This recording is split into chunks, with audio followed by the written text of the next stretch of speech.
Graça e paz, boa noite a todos. Mais uma terça-feira, nossa célula online.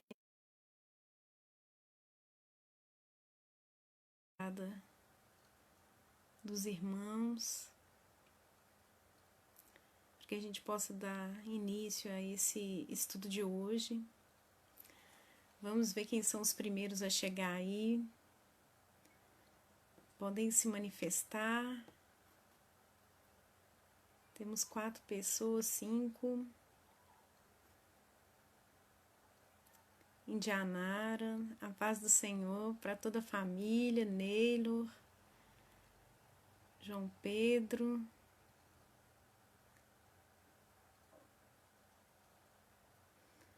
Giovanete, a paz do Senhor para toda a família. Júlia Amaral, Lucas. Indianara está dizendo ali eu. Indianara. Como é que é, Indianara? Hoje só tá você? Elaine Fraga. Tem mais alguém com você aí hoje, Elaine? Já a família inteira assistindo, né? E a gente tá aqui falando com uma pessoa que aparece. Isaías Araújo, seja muito bem-vindo, Isaías. Ledinha, paz do Senhor. A Leda que fez aniversário dia 13, né, gente? Pastora Luísa fazendo aniversário hoje, né? Mandar um abração aqui ao vivo para ela. Um abraço de todas as células. Elaine. Hoje a Indianara está sozinha. Mateus e Elaine. Na casa lá são 2. Que bom. Que bom que nós estamos juntos aqui, né? Que bom que podemos fazer desse momento um lugar. Tenho sempre dito isso, né? Um lugar onde que a gente pode compartilhar e falar, né? Da palavra do Senhor. Por mais que a gente se sinta preso em algum momento, a palavra não está, né? Ela está livre. Tiana, boa noite, a paz do Senhor. Muito bom ter você aqui. Mirlene, sempre aí presente. Estamos juntas, Mirlene. Mais alguém? Nós vamos fazer esses 5 minutos aqui iniciais, né? Cumprimentando os irmãos, vamos interagir durante as lições quando possível. Quero pedir desculpa a vocês porque às vezes alguns comentários, eles aparecem depois, na hora que eu tô aqui não aparece, porque às vezes há uma falha, né, na transmissão e isso impede que eu veja, né?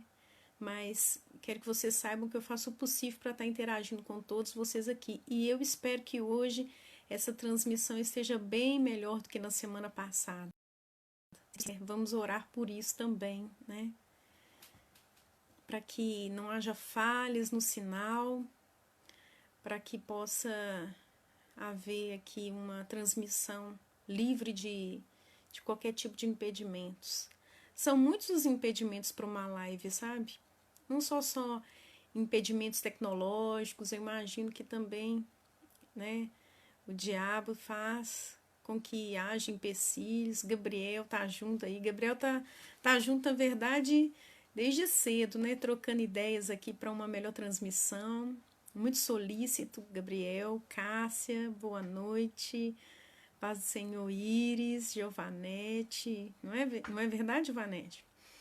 Leda, estou lembrando o quanto eu fui privilegiada por ser sua amiga, assistir esta aula com você no seminário, onde você foi professora. Verdade, Leda, né? Quando lá no seminário eu esqueci a igreja do pastor Marcos Paulo, professor Marcos Paulo, né? A gente estudou os livros poéticos, Jó foi um deles, Graça e Paz, pastor. Nesse mês aqui a gente está mandando um grande abraço online ao vivo para a pastora Luísa nesse dia de aniversário, todos os irmãos aqui presentes, representando aqui também todas as células, né, da importância da nossa pastora. Bem, né? Já demos os nossos 5 minutos iniciais cumprimentando todos os irmãos aí. À medida que os irmãos forem chegando, a gente vai buscar interagir no decorrer dessa ministração. Mas nesse momento quero convidar você a orar comigo. Orar para que a palavra de Deus, que não tem impedimentos e bloqueios para ela, possa fluir livremente para mentes e corações. E onde essa palavra chegar, ela possa libertar, possa salvar, possa transformar realidades e vidas, no nome de Jesus.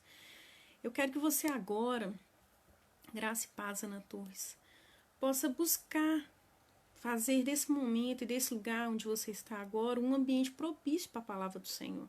Então não se distraia com nada, busque ficar tranquilo num lugar onde você possa prestar atenção.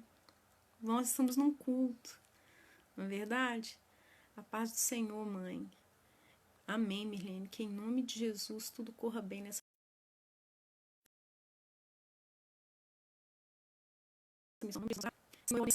Em teu nome, no nome do Senhor Jesus. E peço ao Senhor que agora, ó Pai, tu possas, ó Deus, estar conduzindo todo esse tempo onde a tua palavra será ministrada.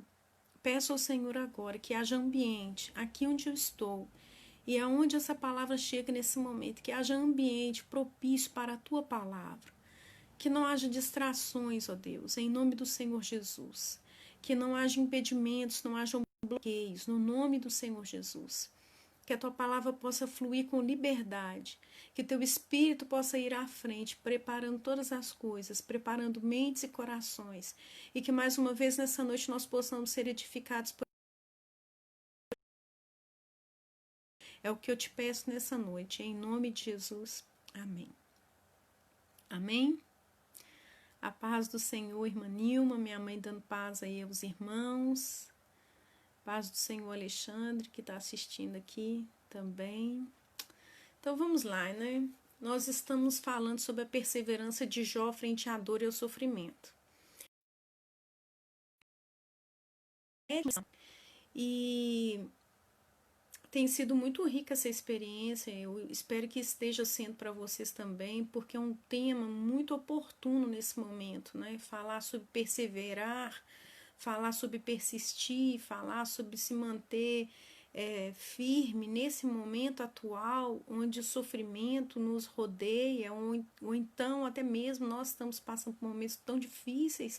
É um momento muito oportuno refletir sobre a vida e a postura de Jó, né? Ele tem muito a nos ensinar. E o título tem sido A Perseverança de Jó frente à dor ou sofrimento. E esses estudos, Graça e Paz Liga, tem sido... nós temos a contribuição de alguns autores, eu não posso deixar de mencionar isso aqui, né? Edição 308 da revista Ultimato, Darcy do Silek, Brau, Lassor, Yves Tornioli, e especificamente hoje nessa lição a gente também tem a contribuição de um autor que é um rabino chamado Harold Kushner, chamado Quando Coisas Ruins Acontecem às Pessoas Boas. Paz do Senhor Jaci, já disse paz do Senhor para a Lica também, né? Então, vamos lá. A perseverança de Jó frente à dor e ao sofrimento, 7ª parte, 2º diálogo, o diálogo de 12 a 20. Vamos lembrar, Jó se mantém firme, né? Se mantém persistente, se mantém paciente diante das desventuras da vida que ele está passando. Vamos lembrar, para a gente não esquecer, ele vem sofrendo perdas, e perdas sucessivas. Vamos dizer que ele não recuperou de nenhuma delas, e elas foram acontecendo uma. Não houve nenhuma lição até hoje. Jó, ele tem a notícia da perda dos filhos, a notícia da perda dos bens materiais, ele perde a saúde também, ele enfrenta a capacidade da esposa de lidar com tudo aquilo que está acontecendo, né? Ela tem uma crise na fé, vamos dizer assim. Ele enfrenta a solidão. Paz do Senhor, irmã Vera. Paz do Senhor, Aparecida Francelina. Seja muito bem-vinda. Ele perde, ele se encontra sozinho, ele persiste apesar das investidas do diabo, como a gente já viu, e E ele persevera apesar dos amigos, né? Pensa que contraditório isso, né? Apesar dos amigos, que foi a lição que a gente estudou semana passada, analisando o diálogo dos amigos, que foi do capítulo 3 ao 11. Se você ainda não viu nenhuma lição, essa é a primeira vez. No Face da Igreja, a gente tem as 3 lições anteriores. Em breve, se Deus quiser, a gente vai estar lançando um mini áudio dessas lições para ter um alcance ainda.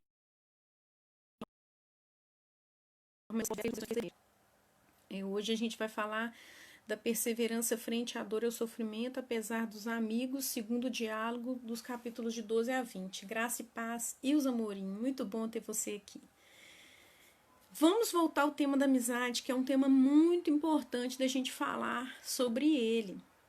Porque eu falei isso na lição anterior e eu volto a esse tema por conta de estarmos falando sobre os amigos. Falar sobre quão saudável é ter amigos. Ter amigos faz muito bem para o corpo. A gente falou lá da substância, né, da endorfina que se libera quando há uma conexão, uma afetividade, como faz bem para a pressão. Isso quem diz é a ciência, né? E a gente sabe que faz bem mentalmente, emocionalmente, ter um amigo. Tem um livro do Larry Crabb muito bom chamado Conexão, o poder restaurador dos relacionamentos humanos, né?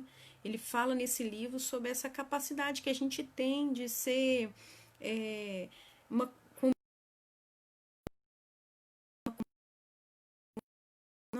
de curar as feridas uns dos outros através da nossa conexão.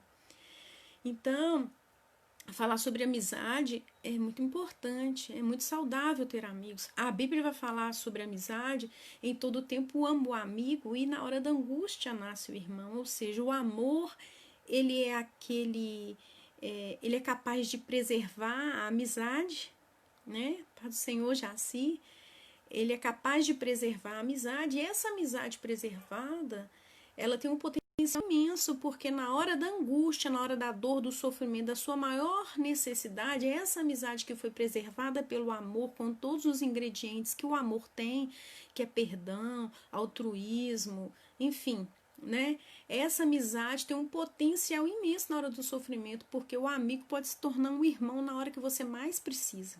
Então, pensa no potencial que uma amizade tem. Um pensamento fala sobre amizade, e não existe amizade onde não existe partilha. Só existe amizade num lugar onde existe compartilhamento, onde existe partilha, onde eu partilho sofrimentos, onde eu partilho sonhos, segredos, né? Alegrias, onde eu falo sobre meus temores. Não existe amizade se não houver partilha. Então, os amigos de Jó, ali no finalzinho do capítulo 2, tiveram em relação a Jó, souberam do sofrimento dele. Você imagina como que as notícias correm, né? Chegaram até os amigos que estavam distantes, mas ali no finalzinho do capítulo 2, a gente vê que eles se reúnem para ir prestar consolo ao amigo, né? Quando chegam lá, viram a tristeza de Jó era imensa. Ele realmente estava sofrendo muito. Os amigos ficaram muito chocados com aquilo que eles viram. O texto bíblico vai dizer para nós que eles ficam ali calados, emudecidos diante de Jó uma semana. Quem quebra o silêncio é o próprio Jó. Mas quando Jó fala, os amigos, eles se assustam, eles não deram conta. Maria da Conceição Neves, glória a Deus, paz do Senhor, aquele abraço. Os amigos não dão conta daquela fala cheia de dor de Jó. Eles se assustaram, né?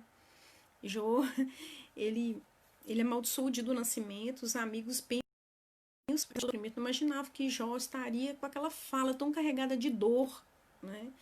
E eles caem ali num diálogo com Jó, tentando defender, como se Jó estivesse indo contra Deus, né?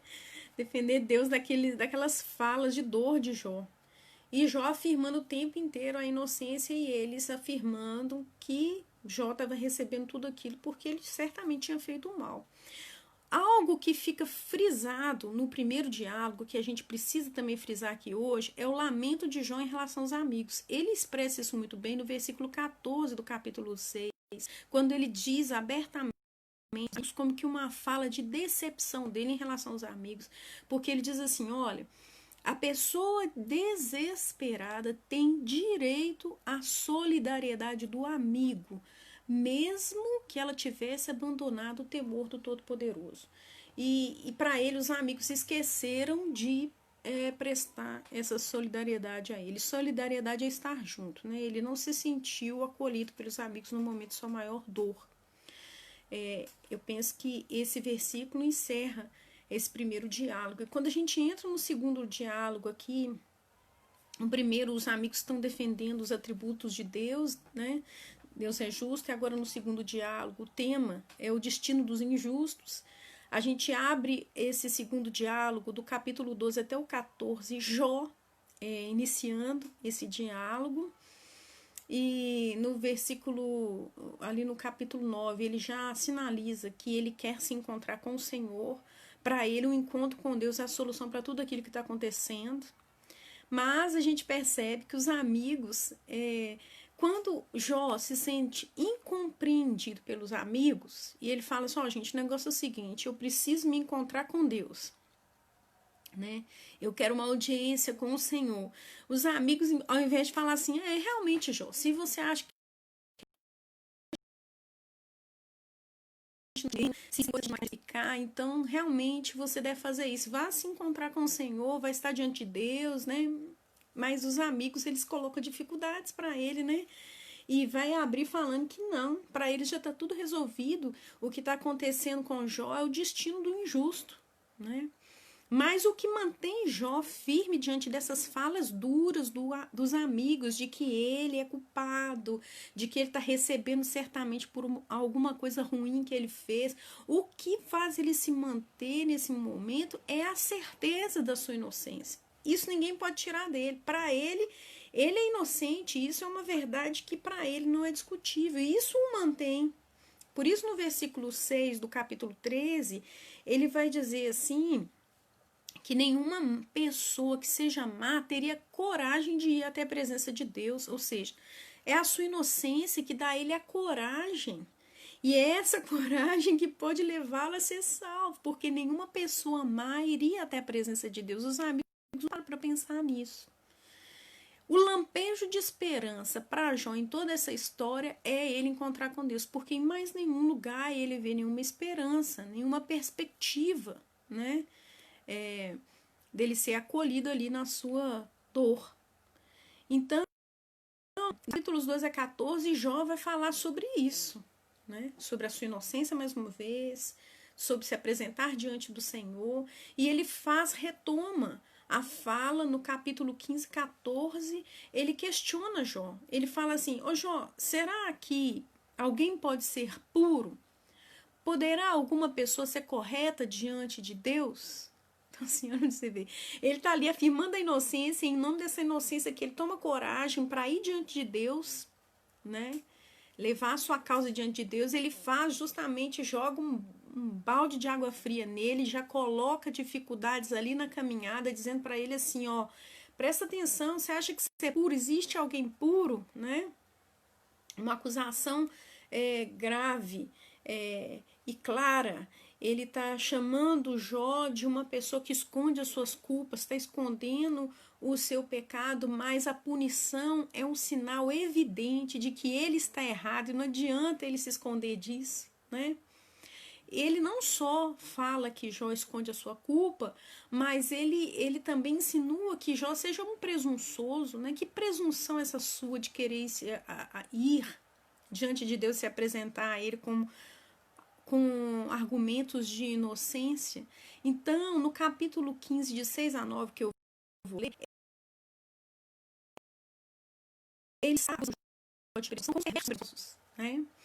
Osirene, a paz do Senhor, boa noite, muito bom ter você aqui. Ele diz o seguinte, eu não preciso acusá-lo, pois as suas palavras o condenam. Você está pensando que é o primeiro ser humano que nasceu? Por acaso você veio ao mundo antes das montanhas? Será que você conhece os planos secretos de Deus? Será que só você é sábio? Será que você sabe o que nós não compreende as coisas melhor do que nós, aí nesse momento cabe refletir, né, gente? Mais uma reflexão cabe nesse momento, depois dessa fala aí de Elifaz, acusando Jó de injustiça e novamente de injustiça, né? E também chamando de presunçoso. Será que todas as vezes que acontece uma coisa ruim com alguém é sinal de que essa pessoa tem culpa escondida, né? Nós temos que parar para pensar nessa mentalidade que muitas vezes nós temos, né? De atribuir o mal a algum erro, a algum pecado. Porque os amigos estão sendo muito enfáticos nisso, retomando esse assunto o tempo inteiro, como que martirizando Jó com isso, tentando convencer ele disso. Eu acho que se ele não tivesse tanta convicção da inocência dele, ele se renderia diante de tantos argumentos, né?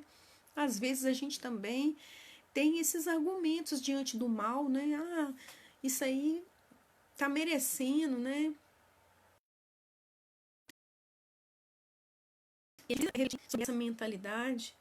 Boa noite, graça e paz, Érica Liane Galvão. Aí Jó responde, e essa fala, essa resposta de Jó aqui, que está no capítulo 16 a 17, para mim, nesse segundo diálogo, é a parte mais importante desse diálogo entre ele. Porque a de Jó, que está em Jó, capítulo 16, de 1 a 5, que diz assim: em resposta, Jó disse: já ouvi tudo isso antes. Em vez de me consolarem, vocês me atormentam? Eu estou lendo a Nova Tradução na Linguagem de hoje. Será que essas palavras ocas não têm fim? Por que vocês não param de me provocar? Se vocês estivessem no meu lugar, eu também poderia dizer o que vocês estão dizendo. Eu balançaria a cabeça com um jeito sábio e os esmagaria com um montão de palavras, ou poderia dizer palavras de ânimo e consolo para diminuir o seu sofrimento. Olha o que Jó fala, né? Para, gente, né? Vocês estão sendo cansativos, repetitivos, estão querendo me martirizar, né? Me expondo ainda mais à dor, sofrimento, ao invés de vocês me prestar consolo, vocês estão me atormentando. Olha, irmãos, que fala tão forte essa de Jó, né? Ele diz assim, olha, se eu tivesse no lugar de vocês, eu teria uma escolha bem arrasar são palavras, ou eu poderia trazer para vocês palavra de ânimo para diminuir o sofrimento de vocês, ou seja, Jó está falando assim, vocês têm opção de ter um discurso diferente, mas vocês estão escolhendo me atormentar com mais essas palavras, além de toda a dor que eu já estou sentindo, né? E Jó ironiza então os amigos aqui nesse texto, porque na verdade ele está chamando os amigos de consoladores inoportunos. Por quê? Né? Consolador inoportuno. Irmãos, vamos parar para pensar nisso. Consolador inoportuno, inconveniente, sem propósito. Vocês não são consoladores coisa nenhuma, são atormentadores. Estão se prestando a um papel de me atormentar ao invés de me consolar. E vocês têm condição, vocês poderiam fazer diferente, vocês poderiam diminuir o meu sofrimento, vocês poderiam diminuir a minha dor, vocês poderiam, pelo menos, quando eu estou pedindo para me apresentar diante de Deus, me dar uma palavra de ânimo, mas vocês estão escolhendo me atormentar. O que é a nossa fala, o nosso discurso nesse tempo, sabe? Se a gente traz alívio, consolo, esperança e ânimo para as pessoas, ou se a gente traz mais tormento e dor para aqueles que já estão sofrendo, né? Porque esses consoladores inoportunos são aqueles que minimizam o sofrimento do outro, ou então que desrespeitam o que o outro está sentindo, né? Ah, isso não é nada. Ah, você está fazendo isso aí porque você merece, você não deveria ter feito o que você fez, eu te avisei, né? Quem age assim não tem condições de prestar solidariedade, que é estar junto, né? Assim, não tem condições de exercer compaixão, que é sofrer junto, O que Jó estava pedindo aos amigos ali era o consolo, né? Eles já tinham ido consolá-lo, eles deveriam ser solidários, estar juntos com ele. E ele não estava nem pedindo que eles tivessem compaixão, que eles tivessem a condição de sofrer juntamente com ele, não. Ele estava simplesmente pedindo palavras de alívio, de conforto, de consolo, de ânimo. E ele não estava recebendo isso. E aí, depois de falar isso para eles, que ao invés de consolar, eles estão atormentando, ele fala para eles nos versos de 16 a 22 do capítulo 16 o seguinte: tenho chorado tanto que o meu rosto está queimando e eu estou com olheiras fundas e escuras. No entanto, nunca fui violento e as minhas orações foram sinceras. Ó terra, não esconda as injustiças que fizeram contra mim. Não deixe que seja abafado o meu pedido de socorro. Eu grito pedindo justiça. Eu sei que no céu tenho quem me defenda. O meu advogado está lá. Os meus amigos zombam de mim e eu me volto para Deus com lágrimas nos olhos. Assim como alguém defende o seu amigo, eu preciso de quem defenda o meu direito diante de Deus. Os meus anos de vida estão contados e eu vou pelo caminho que não tem retorno. Olha, irmãos. Então, os amigos de Jó não conseguiram, nesse momento, acolher Jó nesse sofrimento. Né? Os amigos que seriam aquelas pessoas capazes de partilhar o sofrimento com ele, sofrer junto, né? De estar junto com ele, não tiveram essa condição, estavam atormentando ainda mais. Eles eram para Jó consoladores inoportunos. Eu queria hoje que nós pensássemos sobre isso, sabe? Se nós estivéssemos no lugar dos amigos de Jó, como nós agiríamos? Quero a participação de vocês aí, se possível. O que vocês acham que os amigos de Jó, no mínimo, deveriam ter feito nesse momento aqui, quando se unem para ir prestar consolo ao amigo e chegam? A gente já está aqui no capítulo 16 e eles não param de falar sobre a culpa de Jó diante do sofrimento. O que vocês acham que os amigos deveriam fazer? Como eles realmente agem? O que Jó está sentindo aqui, gente, é sozinho. Ele tem amigos nesse momento perto dele, pessoas que ele poderia contar, mas ele está sozinho nessa dor dele. Ele não está sendo acolhido pelos seus amigos nesse momento. Pelo contrário, ele está se sentindo atacado e julgado exatamente pelos seus próprios amigos. Se quem os tivesse atacando e julgando fosse alguém de fora, fosse alguém que ele não pudesse chamar de amigo, tudo bem, não conhece, não sabe nada dele, mas ele está sendo atacado e julgado pelos amigos, né? Vamos pensar sobre isso. Ele está empobrecido, marginalizado. O que mais a gente pode dizer? Incompreendido, né? Ele não só está acusado, ele já está até condenado, ele já sabe qual que é a culpa. É um pecado que ele não está, né, querendo revelar. E com certeza ele mesmo já disse isso em outros capítulos, que ele tinha virado piada, né? E sabendo que ele não pode contar com mais nada, nem com os amigos. Que amigos, hein? Amigo da onça. Que amigos, né? Ô, gente, era amigo. A Bíblia diz que é amigo. Eu só acredito que é amigo porque a Bíblia diz que era amigo. Até o amigo pode decepcionar a gente, né? Confuso, né? É porque a gente está aqui diante da humanidade, né? Das fragilidades humanas. Mas a gente vai falar um pouquinho ali na frente desse beco sem saída que ficaram os amigos diante daquilo que eles acreditavam. A gente vai retomar esse assunto aí, mas eu acredito que eram amigos. mas não tiveram condições de ser solidário, de consolar e prestar apoio. Acredito porque a Bíblia diz que eram amigos.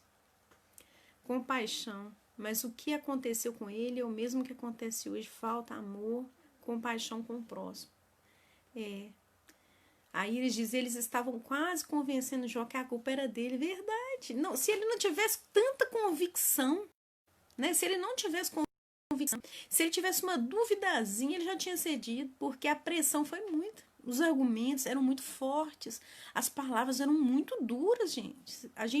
Eu tenho feito questão de ler alguns trechos do discurso para a gente ver como é que as palavras eram pesadas, né?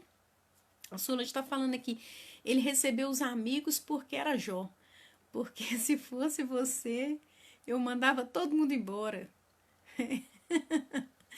ele recebeu os amigos, imagino, com esperança, né, de ser consolado. Ele estava querendo alguém que tivesse ao lado, né? E ele não teve isso. Tá, a Elaine tá rindo aqui com todo respeito do comentário da Solange, mandava todo mundo embora, né? Mas quando chegou não estava escrito que ia ser tudo isso, né? Foi ao decorrer da coisa que... Mas interessante é que no capítulo 17, infelizmente é uma verdade, né? No capítulo 17, os versos de 15 a 16, ele fala algo, né? Ele diz assim, onde está a minha esperança, hein, gente? Esse povo aqui falando, me atordoando, me atormentando, eu quase que estou perdendo a minha esperança. Olha que interessante esse texto, eu estou lendo Nova Tradução na Linguagem de Hoje, o versículo 15 e 16 do capítulo 17, olha como que ele fala, parece que ele está ironizando até. Onde está a minha esperança? Alguém viu a minha esperança por aí? Ela descerá comigo ao túmulo, quando juntos nos afundaremos no pó. Ele não abre mão. Por conta desse povo, eu já tinha perdido a esperança, né? Giovanete está dizendo, quanto a conselhos, né, entre aspas, acho que muitas vezes aconselhar é até ficar calado, somente ouvir.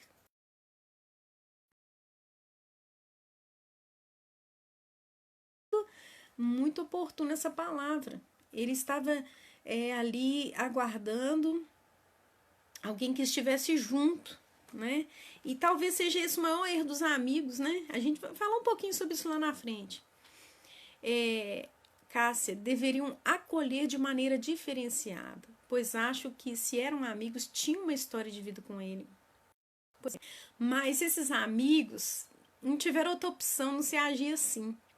E é isso que faz a gente pensar e refletir sobre as interpretações que a gente muitas vezes tira das situações. E a gente vai falar sobre isso. Solange está falando porque a esperança dele era Deus. Sim. Né? A minha mãe disse, o verdadeiro amigo sofre junto. Verdade. Né? Os amigos estão atormentando ele aqui. Quando ele diz assim, gente, onde está minha esperança? Ou seja, né? Se eu for ouvir vocês, eu vou perder a esperança. Mas onde está minha esperança? Alguém viu minha esperança por aí? Ah, aqui, ó. Tá aqui minha esperança. Ela vai descer. Eu morrer, mas eu morro acreditando, né? Eu morro crendo, eu morro ainda tendo esperança. Nada vai tirar a esperança. A Líca está dizendo, o que aconteceu com Jó foi algo que a mente humana não conseguia entender. O que estava acontecendo no mundo espiritual não tinha se manifestado no mundo natural. Por isso que os amigos de Jó não entendiam o que estava acontecendo. Sim, né? Então, Bildade responde no capítulo 18 que o que está acontecendo com Jó é o destino do injusto, né? Ele, na verdade, se sentiu muito provocado pela ousadia de Jó. No verso 2 ele diz assim para Jó, Jó, por que você não para de falar? Cale-se, preste atenção e então poderemos conversar. O versículo 5, ele diz assim, a vida do perverso se acabará como a luz que se apaga, como as chamas do fogo que deixa de queimar. Enquanto o Jó está falando que mesmo que seja padecer, né, se for morrer, a esperança vai junto com ele. Ele está falando que o destino dos perversos é que essa luz se apague, né, que esse fogo deixe de queimar. O Bildade, no capítulo 18, ele vai novamente voltar ao tema da doutrina da retribuição, né? É o destino do injusto. Fez o mal, vai receber o mal. Mas é aqui que Jó e os amigos, gente. Os amigos acreditavam na doutrina da retribuição, na teologia retributiva, que era o quê, né? Que quem faz o bem recebe o bem, quem faz o mal recebe o mal.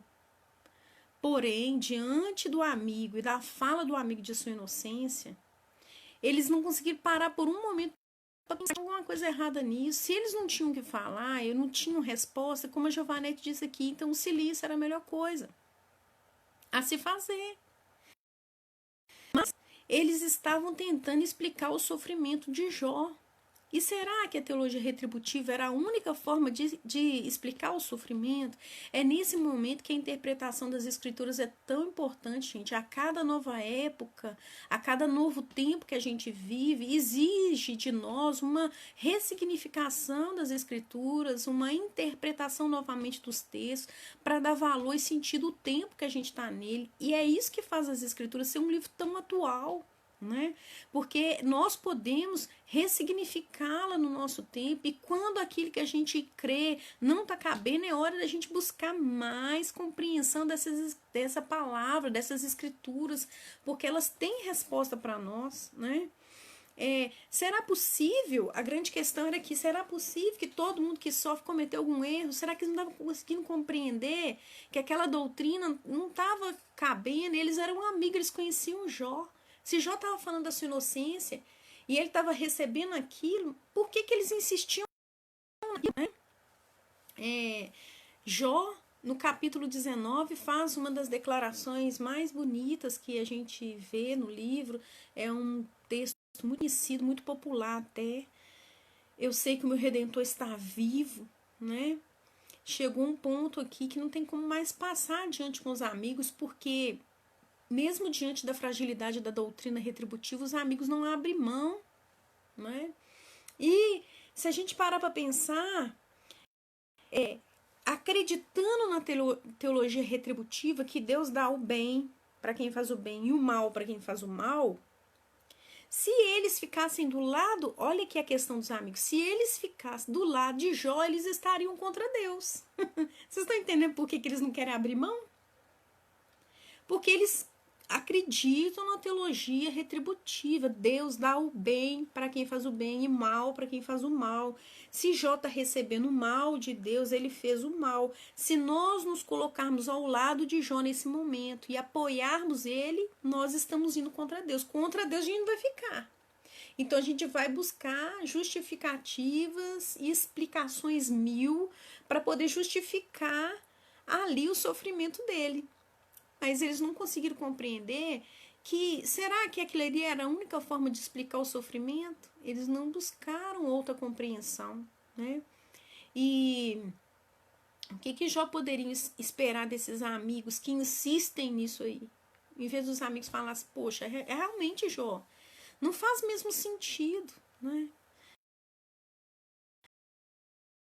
Então, vamos calar ele por você, ou vamos nos calar diante da sua loucura, das coisas que você está falando sem nexo, em nome da sua dor. Vamos estar aqui junto de você, como a Giovanete falou aí nos comentários, vamos ficar aqui junto, né? Paz, estamos aqui com você, nós não sabemos explicar. Deus não precisa de advogados, irmãos. Os amigos estavam sendo advogados de Deus, como se Jó estivesse indo contra Deus. O que Jó estava falando é que não cabia dentro daquela concepção deles do sofrimento aquilo que ele estava vivendo, porque ele não tinha feito o mal para receber o mal. Os amigos entraram naquela de defender Deus, e Deus não precisa das nossas defesas. Ele não precisa ser defendido por nós. Imagina, nós advogando Deus.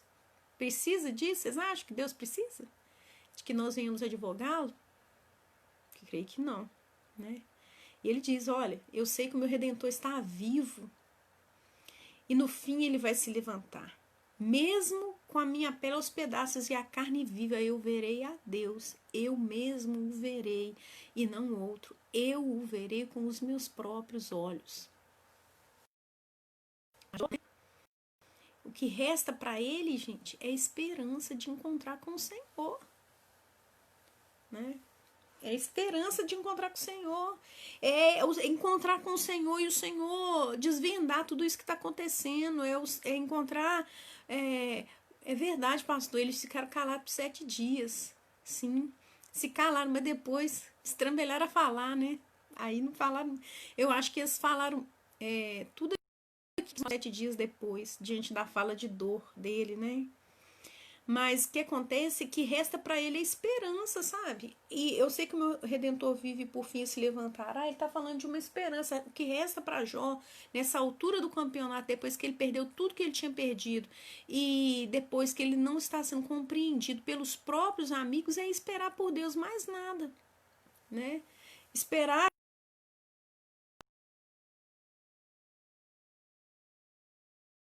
que Deus e essa palavra, ela tem um sentido muito forte no Antigo Testamento, porque é o sentido do resgatador. Jó está aguardando o seu resgatador, o seu remidor, o seu redentor. O Goel no Antigo Testamento, ele tinha o papel de resgatar a liberdade, de resgatar a propriedade, de resgatar a vida, no caso de uma pessoa ser assassinada.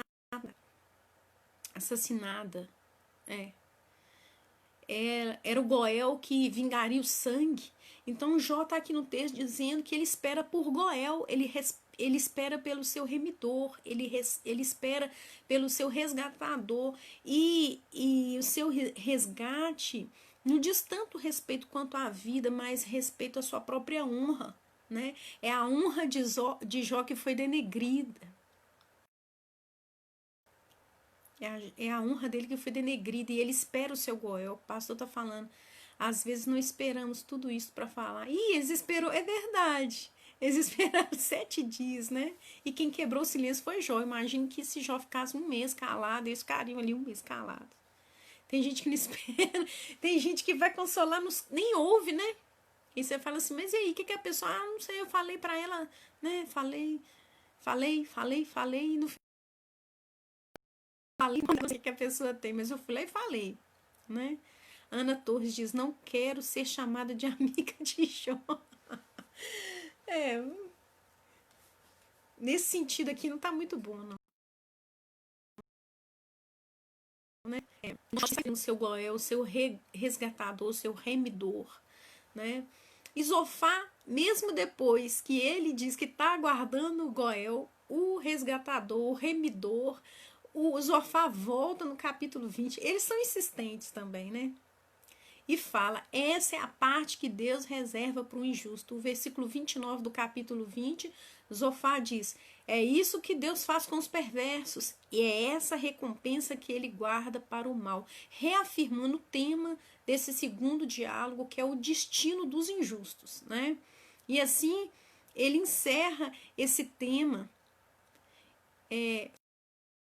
falando que não age corretamente, que é injusto, e Jó, um capítulo antes dele encerrar o tema dos injustos, reafirma que ele tem uma esperança, que essa esperança vai descer com ele, mesmo que seja até o pó, que ele aguarda Goel, ele aguarda o seu remidor, o seu resgatador. Solange está aqui. Ficaram 7 dias calados, esperando para ver o que ia acontecer, de mais sentir mais alguma coisa ruim para acontecer, né? Nossa, Solange. Solange está pegando pesado com os amigos de Jó aqui. Então, nesse momento, a gente encerra. Nós vamos fazer mais algumas reflexões. A gente, quando termina o primeiro diálogo dos amigos de Jó, a gente precisa ficar antenado para a gente não perder, né, o viés. Os amigos se unem e vão ao encontro de Jó para prestar a Jó consolo. É isso que o texto diz, que eles foram prestar consolo, né? Eles foram ser solidários com Jó. E ser solidário é estar junto. Mais ou menos o que a Giovanete disse, né? Não precisava falar nada, é estar junto. Isso é ser solidário. É estar junto no momento do sofrimento. E hoje eu encerro falando sobre sermos consoladores oportunos e não inoportunos.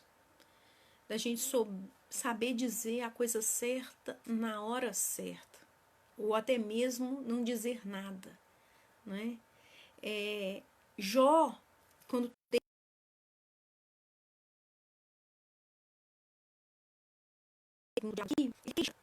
os amigos, ao invés de o consolar, o atormentaram. Essa é a queixa que ele tem contra os amigos. Que as falas não foram falas de e aí de pensar se hoje, diante do quadro que a gente está vivendo, sobre as nossas falas e principalmente o que a gente escreve na internet, em todas as mídias sociais, como a gente pode ser interpretado pelas pessoas, porque muitas vezes as nossas palavras elas não chegam como consolo, né? Muitas vezes elas podem chegar como tormenta. A gente precisa muito tomar cuidado com o que a gente diz nesse momento. Tem um livro chamado Quando Coisas Ruins Acontecem com Pessoas Boas. Essa semana eu tinha até colocado no meu status quentinho esse livro, que pudesse, né, me arrumar, me presentear, que eu queria muito ler esse livro. E eu recebi uns PDFs desse livro e fiquei muito feliz. Um livro de um autor chamado Harold Kushner. É um rabino de Nova York, que ele escreve esse livro a partir de uma profunda experiência de sofrimento que ele está vivendo na família. Ele tem um filho de 14 anos que está sofrendo de uma doença degenerativa e esse filho morre aos 14 anos com a aparência de 60 anos por causa dessa doença. E a partir dessa experiência de dor que ele vive, ele começa a pensar no sofrimento dos inocentes e a buscar na palavra de Deus consolo, direção sobre isso. E ele fala no livro algo muito interessante que é muito oportuno para esse momento que a gente está vivendo. Ele fala no livro assim, que enquanto ele sofria junto com seu filho, com a dor do filho, a sua própria dor, a dor da família, enquanto ele sofria, sabe o que mais incomodava ele? O que mais incomodava ele enquanto ele sofria era o consolo que as pessoas prestavam para ele. Pensa, gente. E ele disse assim, que as pessoas tentavam consolar, abençoar, e elas pioravam mais porque elas davam comentários e falavam sobre o que Deus estava fazendo na vida dele, no filho e na vida do filho dele e da família. Elas falavam de uma forma que eles se sentiam mais prejudicados do que ajudados, né? E aí eu lembro daquela fala lá de Jó, né? Ele falou, se eu tivesse no lugar de vocês, eu poderia balançar minha cabeça como um sábio e despejar sobre vocês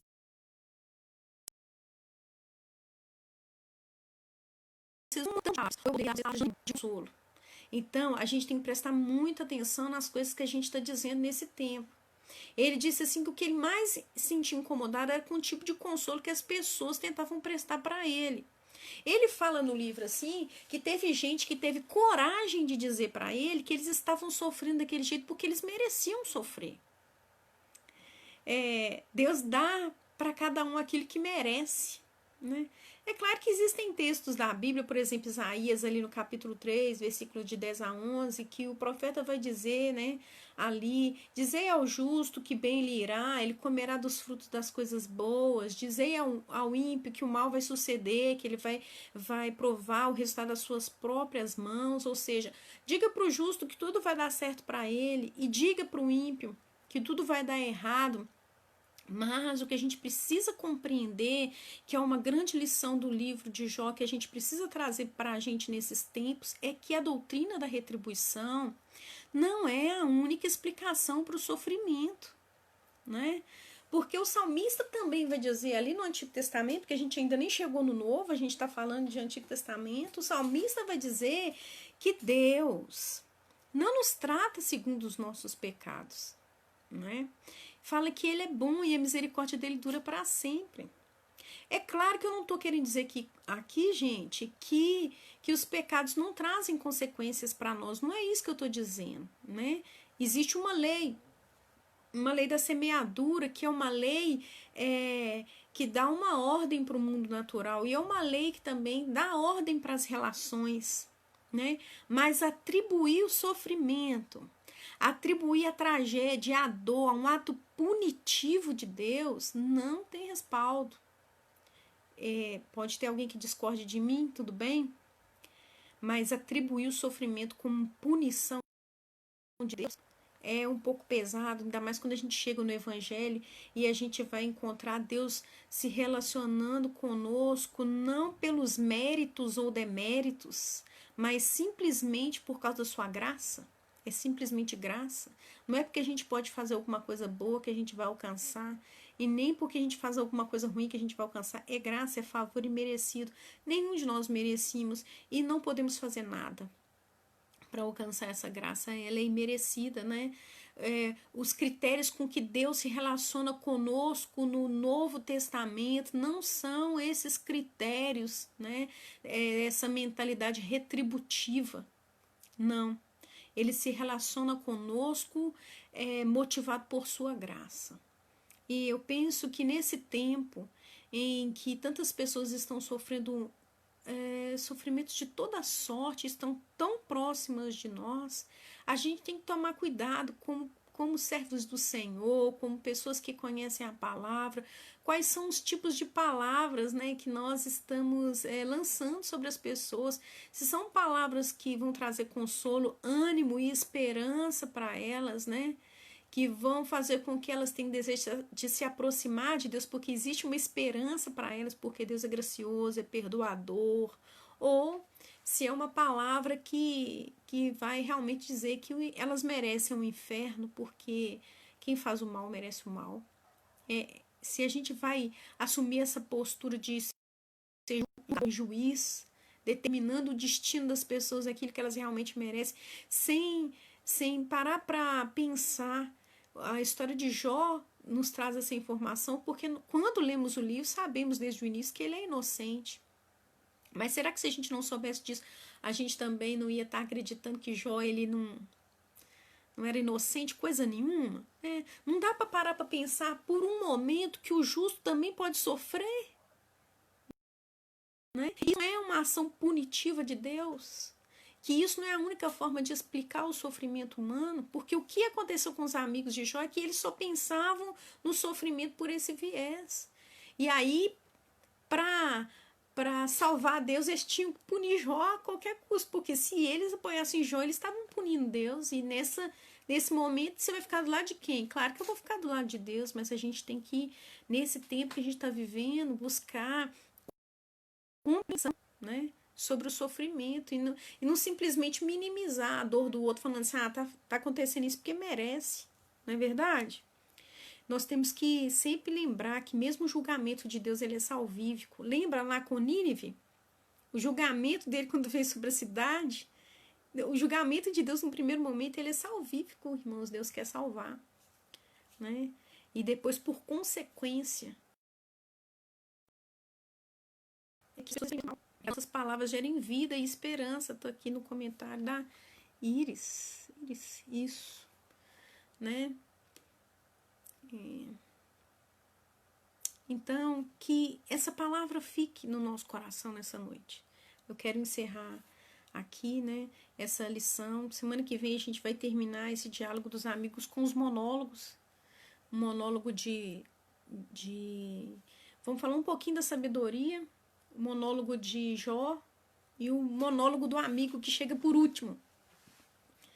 E assim a gente vai terminar a participação dos amigos, porque eu tô doida para chegar no desfecho dessa história, sabe?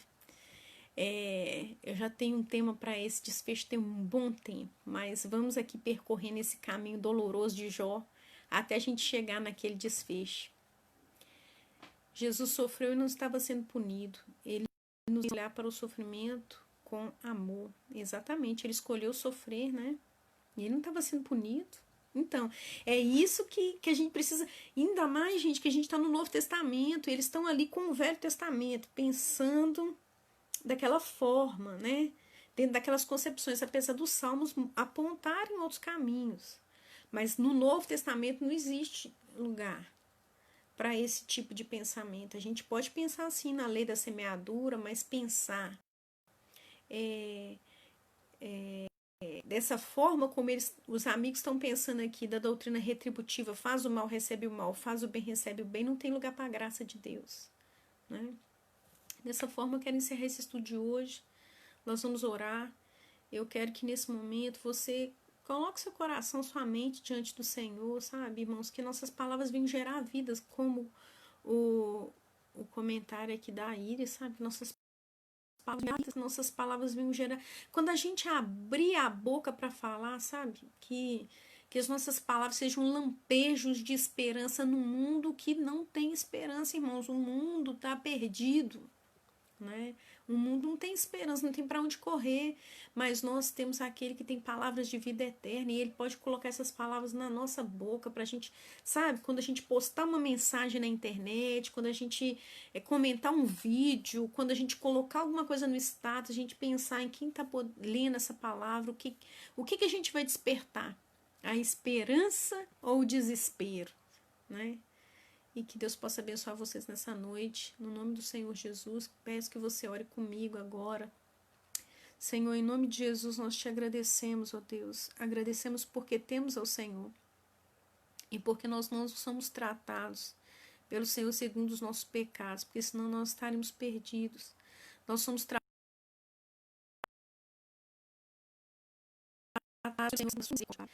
para o outro juiz, porque só existe um juiz, o Senhor julgará.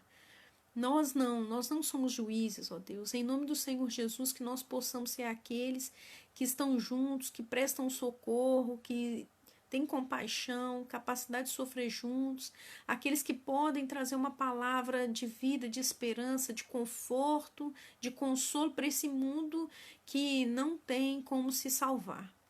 Que nós sejamos esses instrumentos nas mãos do Senhor, em nome de Jesus. Amém. Amém?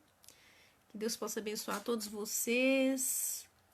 Esperança sempre. Amém, irmã Nilma. Que edifica as pessoas. Glória a Deus. Amém. Tiago, Anderson. Amém. Solange, obrigada. Foi muito bom estar com vocês mais uma vez. Que essa palavra possa gerar vida. Amém, Nick?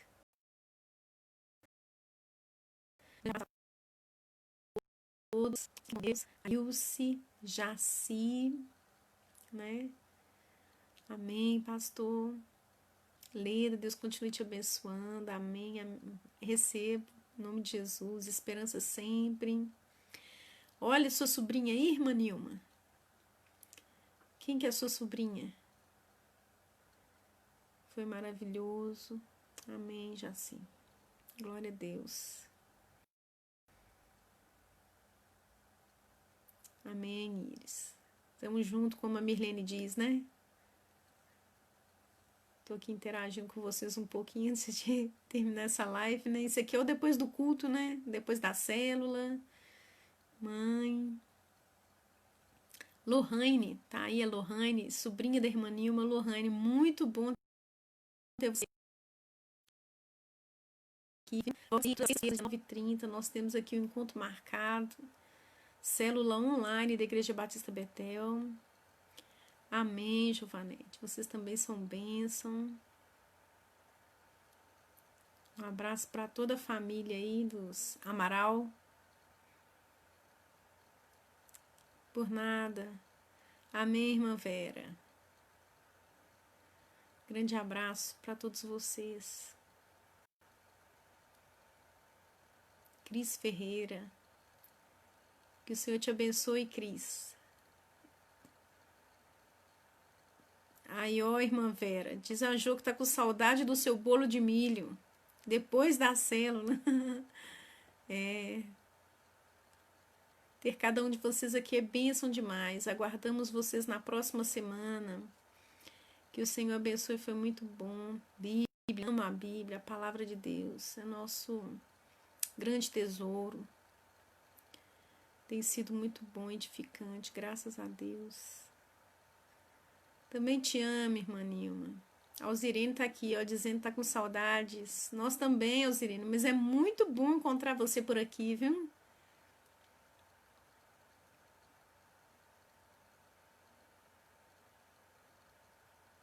É, gente, vocês não vão embora, não. Olha, um grande abraço a todos. Obrigada pelo elogio, viu, Alzirene? São seus olhos, como diz o povo. Deus é lindo, né, irmãninho? Diz a Iris que também gosta de bolo de milho. Eu também gosto, viu? Não gosto de bolo só, não. Gosto do milho, da pamonha, do mingau. Mas aqui, ó, vocês podem mandar o bolo para casa do outro, hein? Né? É o pós-culto mesmo, tá? Literalmente.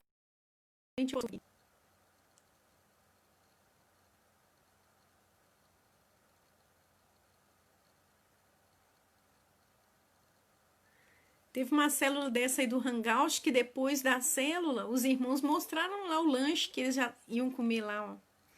Pamonha comigo, né, Giovanete? Muito difícil de fazer, mas gostoso. Mas aposto que tem muita gente aqui que sabe fazer também. Boa ideia. Abraço, pessoa linda de Deus. Amém, Érica. Deus te abençoe também. Acaba logo o Covid em nome de Jesus, né? Verdade, Mirlene. Irmãos, ó. Então, sendo assim, quer hambúrguer, Solange? Tá, nenhuma perguntando aqui, ó. Os irmãos querem ir embora. Não.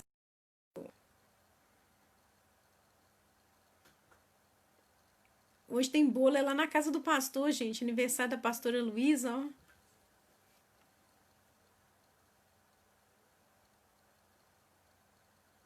Hora de dizer tchau. Verdade. Beijo, mãe. Eu também quero hambúrguer. É, Nilma. Todos nós queremos. Irmãos, então fica assim, até a próxima terça-feira, se o Senhor permitir.